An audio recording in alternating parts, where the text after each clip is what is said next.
Hi, Mike. Thank you so much for coming to BizTalk. How are you today? I'm very well. Looking forward to this very much. Same here. Thank you very much for your time. So let's start talking. Before then talking about business, let's talk about yourself. An introduction who you are. Okay. I had a fairly extensive career in retail banking in the UK. I guess the odd thing about it was I worked mainly for institutions that were either from the US or funded by US banks. So I started in retail banking and then specialized in the mortgage business. One of the companies I worked for in the UK was the Mortgage Corporation, which was then owned by a now defunct organization called Salomon Brothers. And it was the first of its kind. It was a really very innovative, direct to the consumer, if you like, mortgage operation, although we also had brokers who passed business in. So that was interesting. I then went to work in a similar capacity for Chase Manhattan as it was then. And same thing, working and headed their mortgage operation, grew the mortgage portfolio by 300% in 18 months.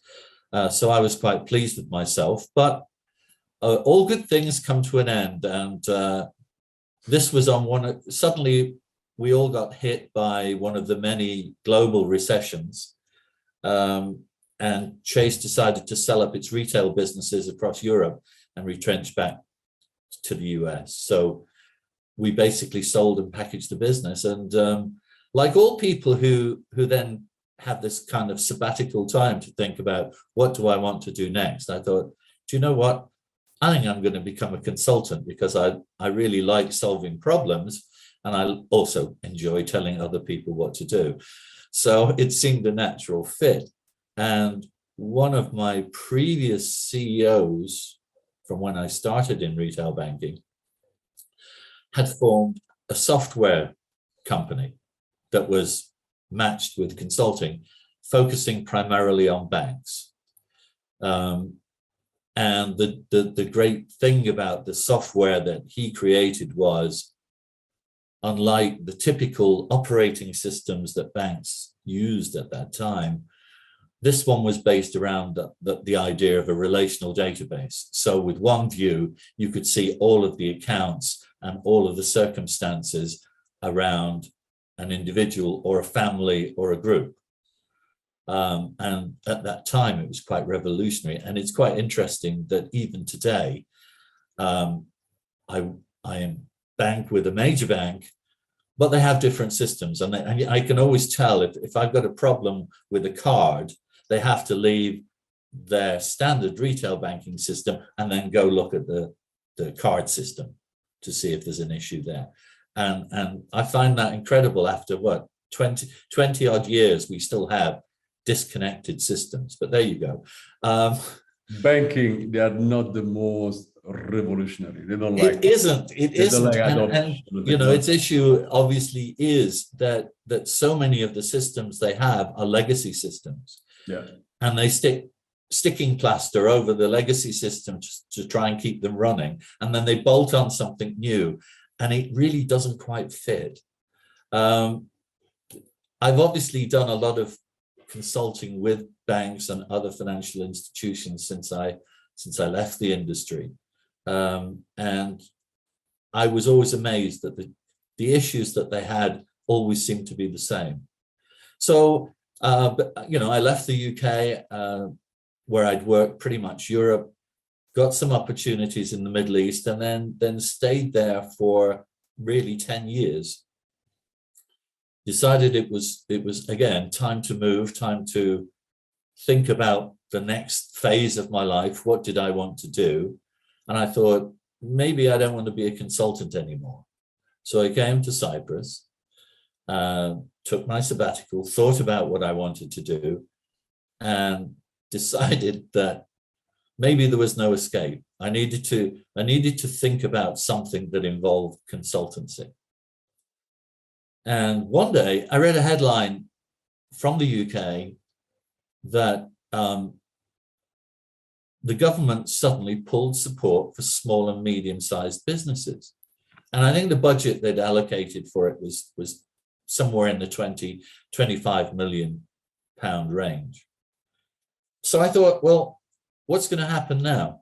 The small and medium-sized businesses that need perhaps help, support, and guidance, the government's saying, well, you're not very important, so we're going to direct our attention somewhere else. And then I kind of did some more research again, because that's what I love doing. And the UK, just like the US, more than 50% of private sector employees are in small and medium-sized businesses. So I think, hang on a minute. So we're pulling lots of resources and help from businesses that need it when they're employing around 55% of the private sector workforce. How crazy is that? Next part of the logic was, so where do these people go? How do they get good business advice? How in fact do they get consulting?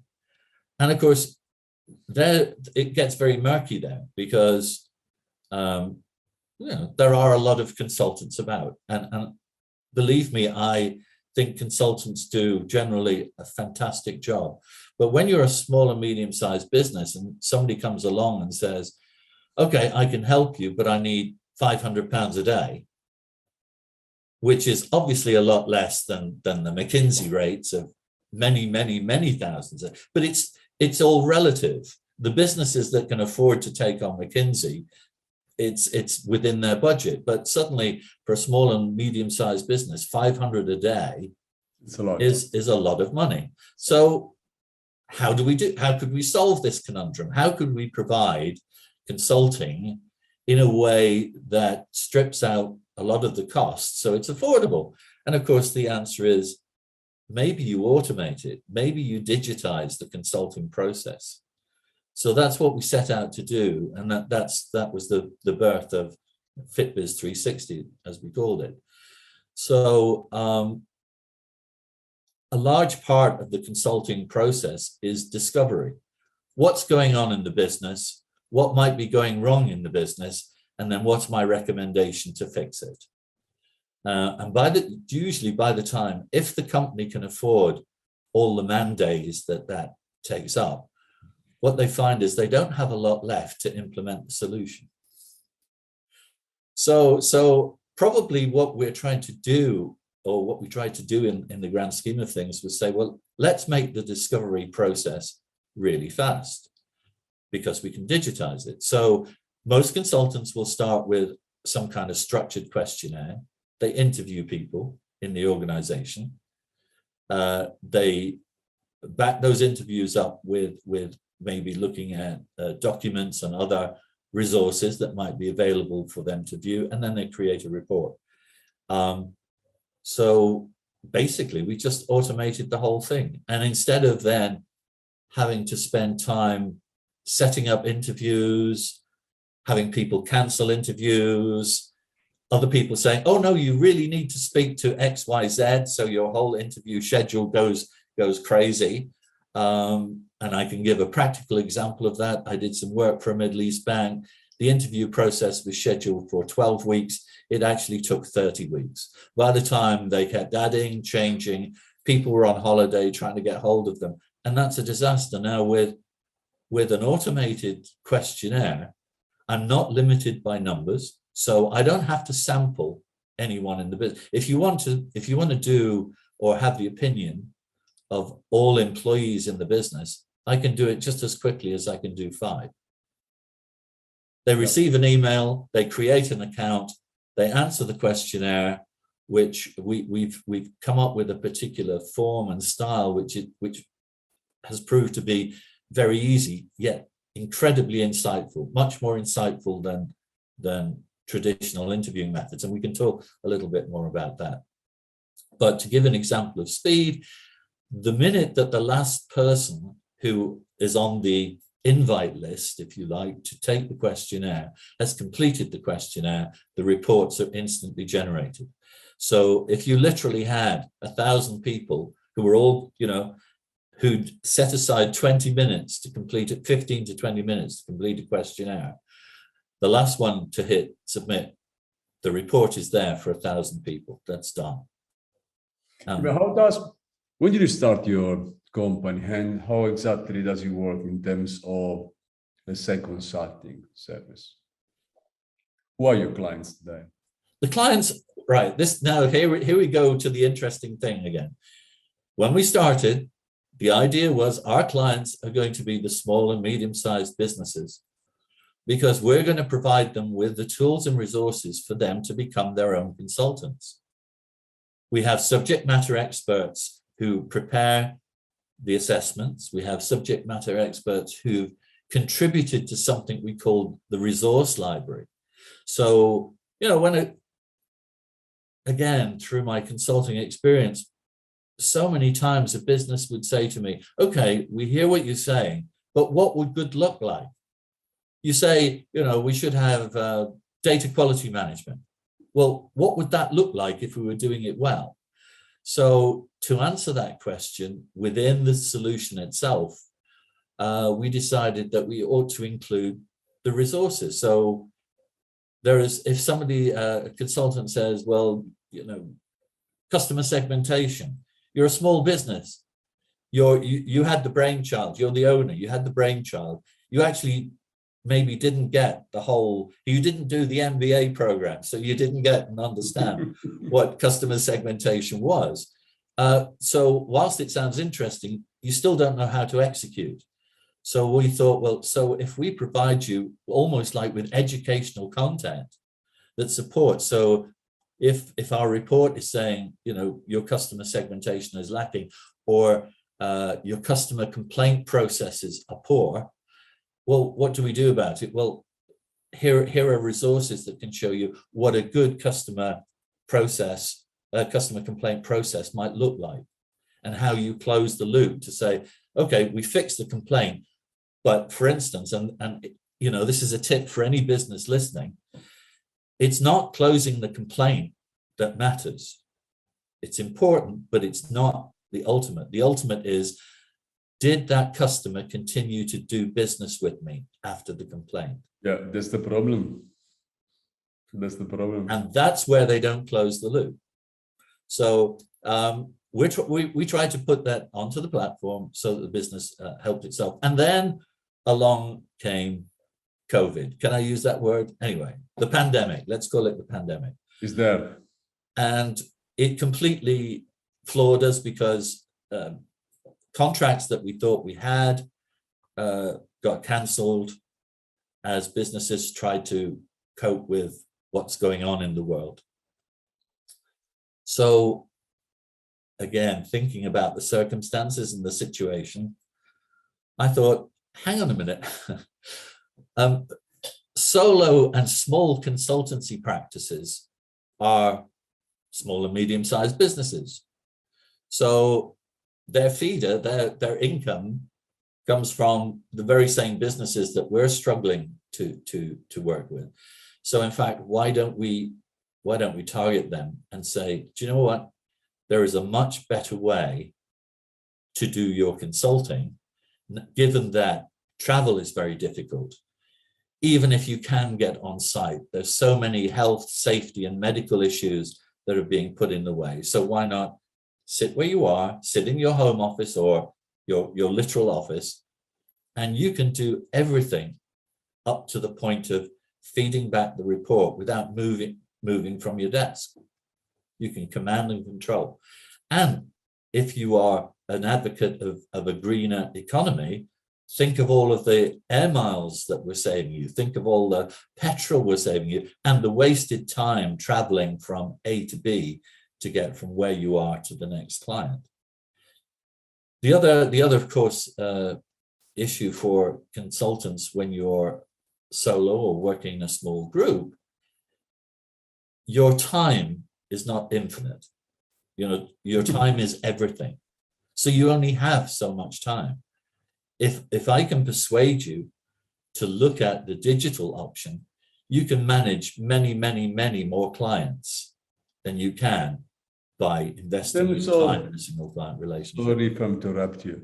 In terms of people, companies and consulting working with you? Do you have other consultants working with you, or is the platform itself that helps, or the method that helps the company to develop? Right. It's a mixture of all of those things. And again, if we come back to realities, I would say that I don't have the figures to back this up, but I believe it to be true.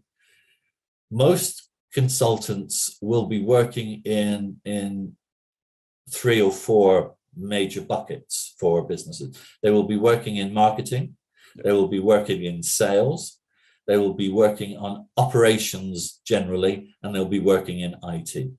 And finance. Yeah, finance. I always think finance is a particular bucket. So if the issues fall outside your expertise, so I'm a finance guy, and I'm engaged by a business to look at its, let's say, its financial resilience. I can't make any judgments about the quality of the people that are working there. For example, I can't tell you how good the sales and marketing functions are performing. All I can tell you about is the financial aspect. Now, if I was really smart and I understood what Fitbiz could do for me, then I could understand that I could explore those other issues outside my remit, because the subject matter expertise is already digitized on the platform. So I can run the surveys, I still retain control of the client. And then when it comes to feeding back and reporting back, we can give you the ammunition that says, here is the big picture of what's going on, because that's the expertise that we can put in. So suddenly your scope can increase literally overnight. Yeah. And I think this leads us on to something that is now extremely dear to my heart. In fact, I would say it's become my biggest passion, Max, and that is, before we fix as consultants anything, process-wise, skill-wise, utilization-wise, every organization has lots of capability, much of which is underutilized. My example of that often is, let's take Excel. Unless you're a particular tech-savvy person, or you are from finance, you probably use about 15 to 20% of what Excel can actually do. Oh, yeah. And that would be the same for Word and all of those things. We skim the surface of these things, right? So before you can change anything fundamental in the business, and given the amount of pressure that employees have faced over the last 2 years, don't you need to know actually what those employees are really thinking and feeling and doing? What's going on in their heads? It's not just a case of, here's a new process. If I'm talking to somebody who is very disengaged, not because they don't enjoy the work, but because of the other factors I've mentioned. There's a lot going on in their world other than just their working life. So how do you get a handle on that? And so what we're trying to do now, and we're working with actually some psychologists to create some expert content that says, let's understand how fulfilled employees are feeling in their jobs. Not forgetting engagement is something, kind of over there, but are people really happy at work? Are they getting personal fulfillment out of work? Because if they are getting personal fulfillment out of work, then they're much more capable of adopting and adapting to new thoughts, new processes, new ideas. If they're disengaged, you're wasting your time and your money trying to change them. Oh, I mean, absolutely. That's a good point. And I think more than 50%, I would say 70, 80 are not happy. Even more. I'm very optimistic. And And I do believe, I mean, what is my understanding, and you're suggesting he is putting together what is the more quality data coming to them from the employees, giving how engaged, you say this in somehow, how happy they are to work in the company. And after going through all the value chain, understanding how exactly are they performing inside all the value chain. So you said before, finance can be good, but if they don't know how they are selling, marketing, and whatever it is, does make that much sense. And I do agree companies made by many aspects and not just one. So finance itself is nothing, marketing itself is nothing, but they need to work all together. This is pretty clear, I hope, for everyone. Now, Yes. where you stand in terms of business now? So we have some users. We have some users who are consultants. And we've learned a lot by obviously working with consultants rather than end user businesses, which is where we started. And I think it's fair to say that they're helping us shape what we want to do. So what do I mean by that? Well, we thought, well, that's it. We've created a pretty snazzy SaaS solution, which we call Fitbiz360, and it can do all of these wonderful things. But actually, what I want to do is move away from the technology and bring it back to people. So what I'd like to do is and what we need to do and want to do next, and this is what we're working towards, is create a community of consultants who share our vision and values, if you like. So they believe that small and medium-sized businesses need to be served better. They believe that maybe by being part of a community, they feel more confident if they have to bring in external resources. If they have to bring in another consultant, they know that it's a consultant who's coming in that shares the same values. And I've said you need to bring them in your home somehow, so you need to trust them.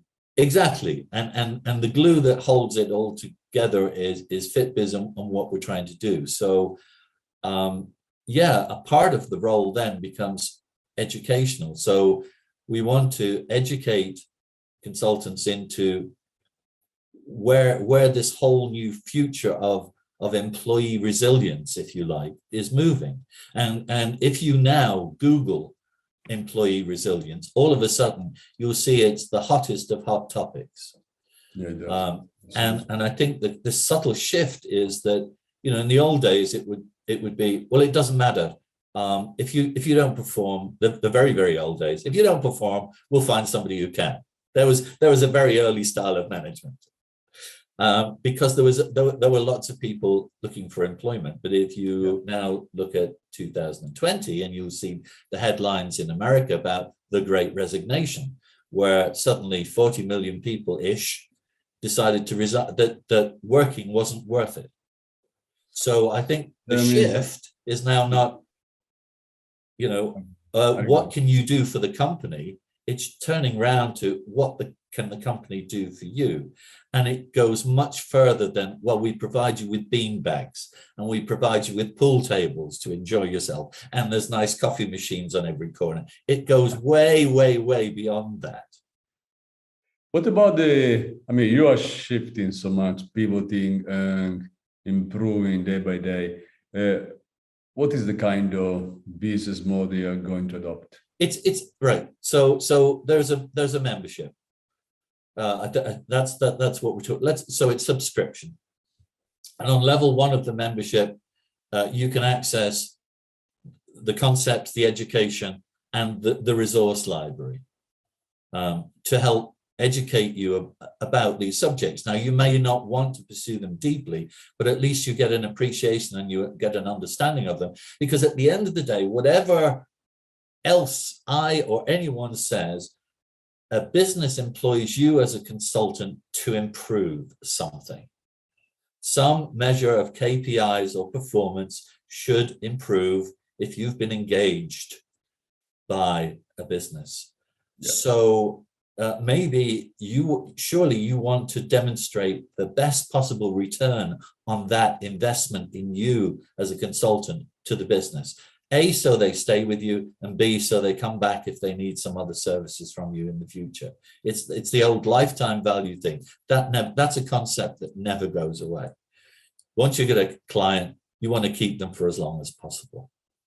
Indeed, absolutely. So this is part of that process. How can we, by doing some of and learning about some of the other disciplines and areas that you're not good at, this is going to help you on that level. But then if you want to go all the way to increase the subscription, and because we're in kind of pretty much launch phase, that I think the subscription levels that we're talking about are crazy, and they will change in time. But it's basically a no-brainer. So get the platform as well.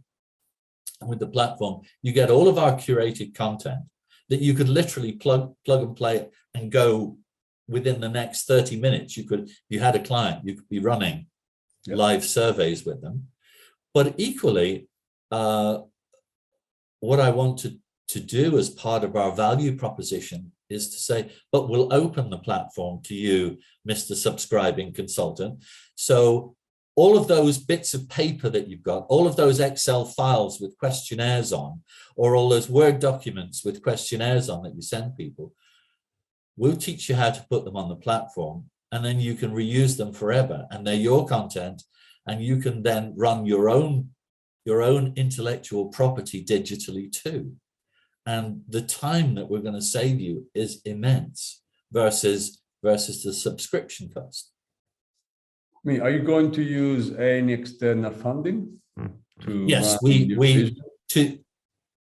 once we've proved this next stage of the model, then very definitely we will need to get funding, because we want to go obviously for growth. This is something that I'm surprised is still open as an area. We constantly research to see, well, who are our direct competitors? And we still haven't found anyone who's a direct competitor. Yes, there are online employee engagement providers. Yes, there are people who've got online, let's figure out how good your processes are. But I'd like to say one of the smart decisions we made, and it was a smart decision, okay, Max, was that we separated the software from the content. They are two completely separate things.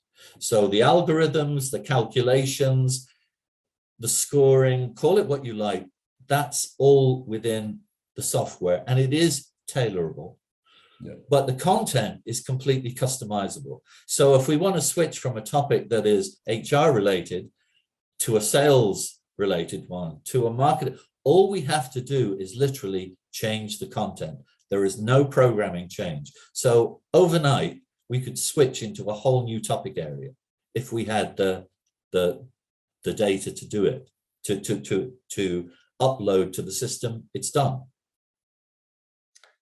But if tomorrow you decide to go for external funding, angel, venture capitalist, maybe one day, yes, what will be your pitch? 1 minute pitch, 30 seconds pitch to convince them that your business is worthy to be invested in? Well, I'm going to answer it firstly by saying that's why I'm a great believer in testing things. So I want to test that this model has appetite, because that's what they really want. That's what any investor wants, is their appetite.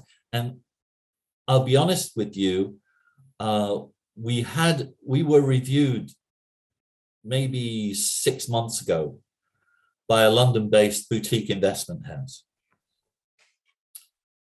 They loved what we were doing. They thought we were totally on the right track. And our biggest weakness was proving adoption, because our adoption numbers weren't good enough.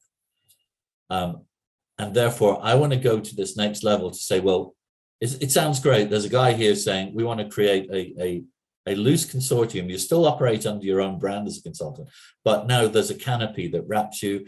There's resources you can tap into, and there's actually a system that can help you deliver your work, your ability to a wider number of clients, customers.